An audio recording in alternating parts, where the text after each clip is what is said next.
da Universidade Estadual do Piauí. A aula hoje é sobre as questões indígenas e a ditadura militar. Nessa aula a gente vai discutir sobre a postura autoritária do governo militar, da ditadura militar, diante dos povos indígenas. Discutiremos também sobre a violação dos direitos indígenas nesse período e sobre a resistência dos povos indígenas diante de um governo autoritário.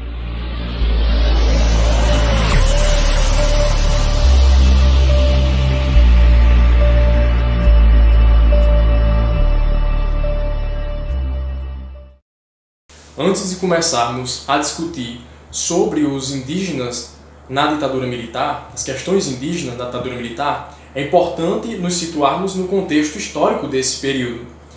Havia uma tensão, havia uma bipolarização entre o capitalismo, os países capitalistas e os países socialistas, a partir do fim da Segunda Guerra Mundial, mais especificamente a partir da Guerra Fria. Havia uma tensão entre os Estados Unidos capitalista e a União Soviética socialista. Então, era impossível pensar numa colaboração desses dois grupos, dos socialistas e capitalistas, durante esse período da Guerra Fria. E no Brasil, em 1961, quem era o presidente era o Juscelino Kubitschek. Ele renuncia em 1961, após 7 meses de governo conturbado. Quem assume é o seu vice, o João Goulart. E o governo do João Goulart foi caracterizado, na época, por alguns setores da sociedade, como um governo socialista, um governo, e até alguns setores consideravam como uma ameaça comunista. Diante dessa tensão que havia no mundo entre o socialismo e o capitalismo, em 1964, militares do alto escalão se rebelam contra o governo de João Goulart, e instauram uma ditadura através de um golpe militar, de um golpe armado, dando início a um período marcado por políticas autoritárias e de repressão a vários grupos, como sindicatos, grupos de intelectuais, estudantis, movimentos estudantis, de artistas, de negros e indígenas. Nós pretendemos focar nesse último grupo, os povos indígenas. Antes de aprofundar na temática, nós pretendemos desconstruir um termo que é frequentemente utilizado quando nos referimos aos povos indígenas, que é a palavra índio. A gente pode fazer uma comparação ao apelido. A gente pode comparar essa palavra índio com um apelido. Goste ou não, o apelido é utilizado de forma pejorativa e quase sempre, ou sempre, demonstra uma falta, uma ausência. Por exemplo, gordo, magro. E com relação ao termo indígena, ele foi utilizado, ele foi imposto pelos colonizadores, pelos ocidentais, e não dá conta de toda a diversidade, não representa toda a diversidade étnica e cultural desses povos. Por isso não é interessante a gente utilizar esse termo. É um termo pejorativo. Os termos que são utilizados quando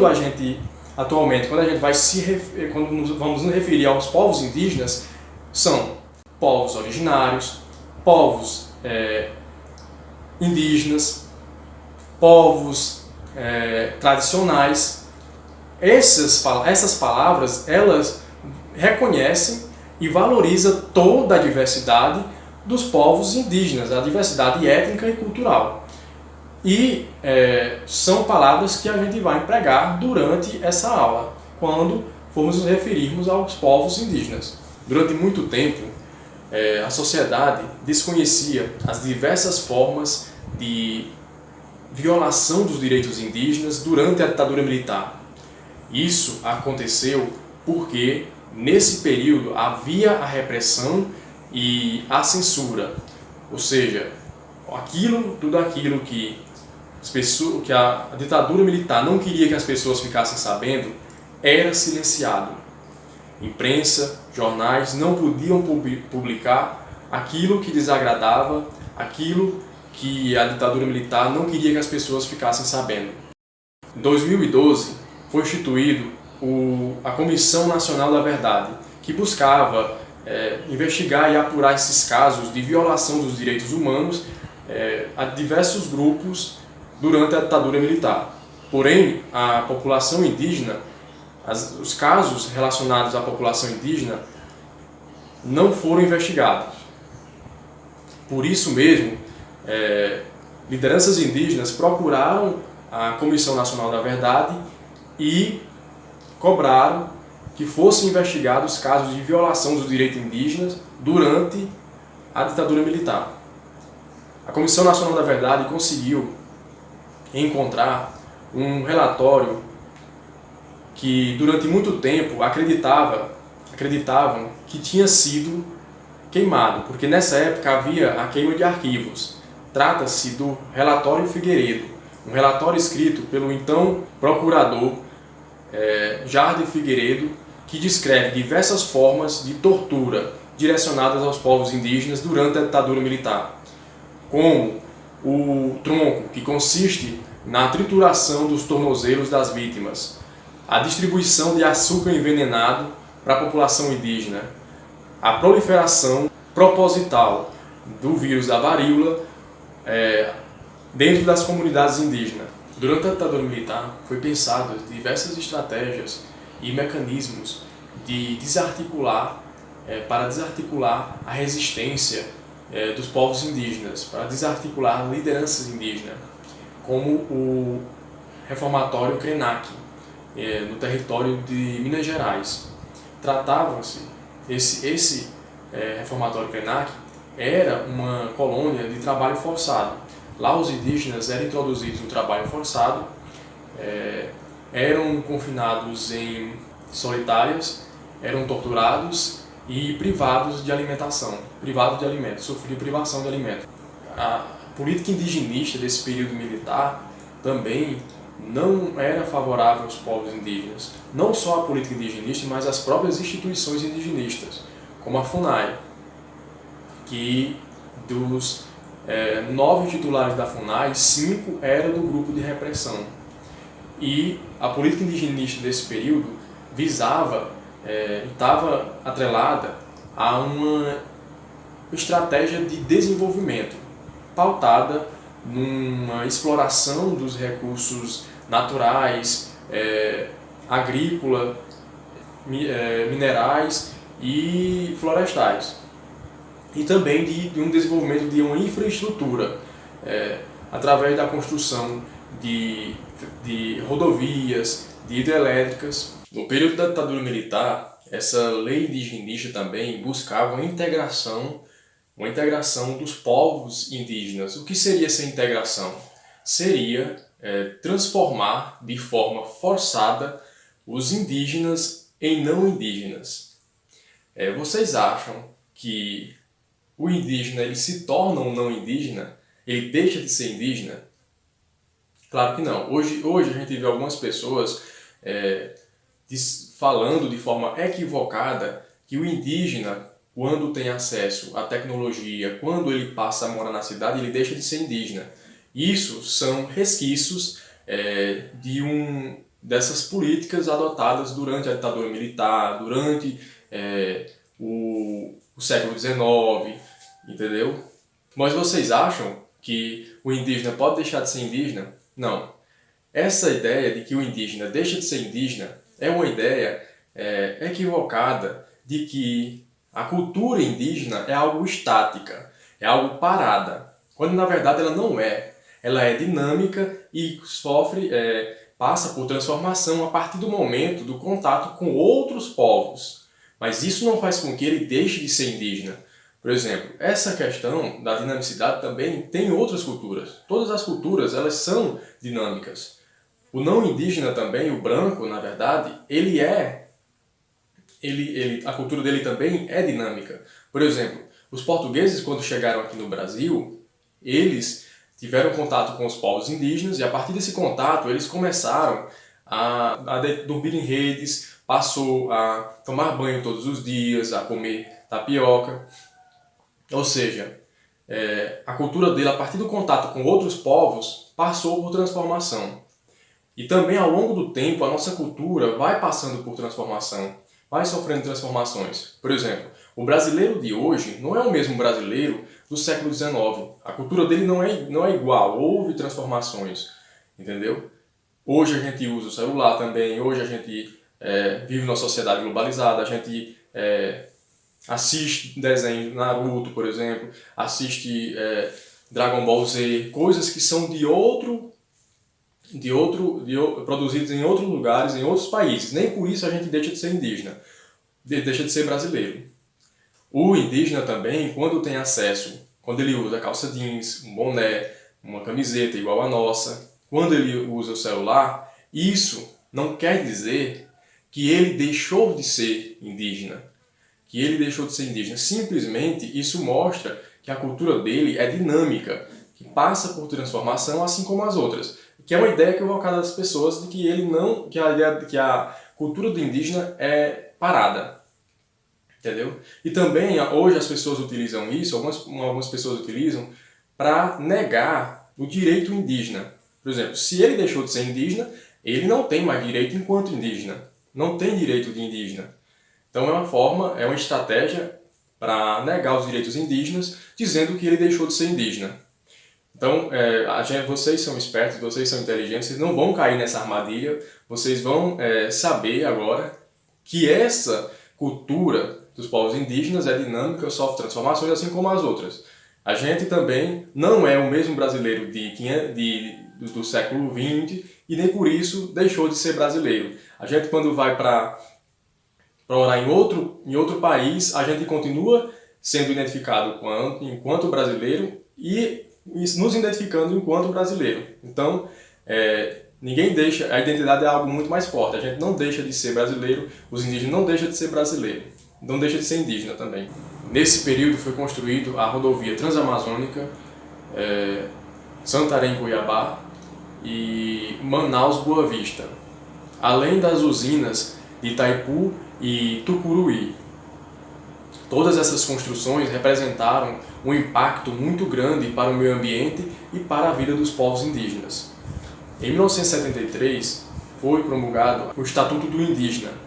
Essa legislação, essa lei, legitimava a remoção dos povos indígenas diante de uma ameaça à segurança nacional, ou seja, os indígenas foram considerados uma ameaça, durante a ditadura militar, uma ameaça à segurança nacional, justamente simplesmente para justificar as agressões e a violência do Estado contra eles, contra esses povos.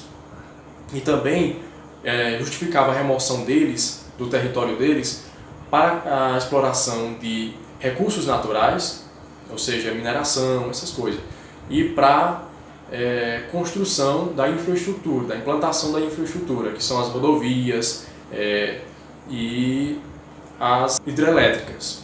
Diante disso, em 1985, já no fim da ditadura militar, houve uma remoção dos povos indígenas de uma aldeia chamada Jaguapirés, que é uma aldeia do território do Mato Grosso do Sul. Lá, pistoleiros militares invadiram essa aldeia com tratores e caminhões e obrigaram os indígenas a subirem nessas carrocerias. O destino desses indígenas seriam umas reservas, eles iam para alguma reserva. O que acontecia? Nessas reservas, os indígenas eram submetidos a diversas torturas e uma condição de vida precária.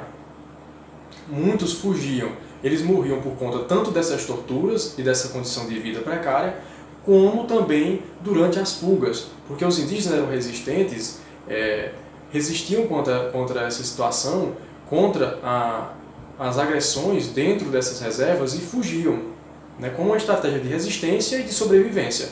Como essas reservas às vezes ficavam a centenas de quilômetros do seu território tradicional, eles poderiam morrer nessa trajetória. Nesse contexto, durante a construção da BR-174, houve muitos conflitos entre a etnia Waimiri-Atuaí e o Exército Brasileiro. Em 1967, o Exército inicia uma luta armada contra os indígenas da etnia Waimiri-Atuaí. A resistência desses indígenas foi tão forte, foi tão vigorosa, que a partir de 1968, as construções, as obras nessa rodovia, na BR-174, teve que ser interrompido até 1971. Nesse contexto, nesse período, duas lideranças se destacam, que é Maicá e Tochuá Comprido. Maicá, sempre após alguns conflitos frustrados, ele começa a mudar a sua aldeia para outra região. E mesmo assim, a frente de construção da BR encontra com a sua aldeia e inicia novos conflitos. E isso sempre ia acontecendo, ele ia mudando e a frente de construção alcançava novamente a sua aldeia e sempre ia havendo conflitos. Em 1974, uma das aldeias da etnia Waimiri-Atuaí fazia uma festa e um avião do exército sobrevoou a região, sobrevoou sobre essa aldeia. Os indígenas saíram para ver o que era e eles jogaram o veneno sobre os indígenas. 33 indígenas morreram. Dessa aldeia só sobreviveu um. Tochuá Comprido, quando chega na região, vê os 33 corpos dos seus parentes mortos e se revolta. Ele lidera um ataque a um posto no rio Aulá e um ataque no qual ele mata 3 funcionários da FUNAI. Para concluir a nossa aula, eu gostaria de dizer que a própria Comissão Nacional da Verdade faz 3 recomendações ao Estado brasileiro para a instauração de um processo reparatório amplo e coletivo com relação a todos os povos indígenas, incluindo a demarcação das terras indígenas, porque é bom que fique claro isso. Muitos indígenas hoje vivem à margem de rodovias em situações precárias porque foram expulsos do seu território uma ação do próprio Estado, por uma ação do próprio Estado. Então é muito importante essa demarcação das terras indígenas. E também é importante a gente continuar estudando a história indígena para a gente entender a realidade dos povos indígenas, as lutas dos povos indígenas, as reivindicações do passado e no presente. Eu vou deixar alguns textos na descrição do vídeo e vou deixar também alguns vídeos relacionados para quem desejar aprofundar na temática. Vai ficar essas dicas, fica essas dicas aí.